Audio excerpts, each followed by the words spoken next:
لبنان میں اسرائیلی حکام نے جنگی طیاروں پر میزائل حملہ ہونے کا دعویٰ کیا ہے۔ اسرائیلی فوج نے دعویٰ کیا ہے کہ لبنان کی سرحد کی جانب سے اس کے جنگی طیاروں کو نشانہ بنانے کے لیے میزائل داغے گئے ہیں، جس کے بعد شمالی اسرائیل کے متعدد علاقوں میں الرٹ جاری کر دیا گیا۔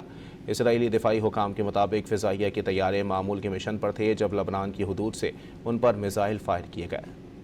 لبنان میں اسرائیلی حکام نے جنگی طیاروں پر میزائل حملہ ہونے کا دعویٰ کیا ہے۔ اسرائیلی فوج نے دعویٰ کیا ہے کہ لبنان کی سرحد کی جانب سے اس کے جنگی طیاروں کو نشانہ بنانے کے لیے میزائل داغے گئے ہیں، جس کے بعد شمالی اسرائیل کے متعدد علاقوں میں الرٹ جاری کر دیا گیا۔ اسرائیلی دفاعی حکام کے مطابق فضائیہ کے طیارے معمول کے مشن پر تھے جب لبنان کی حدود سے ان پر میزائل فائر کیے گئے۔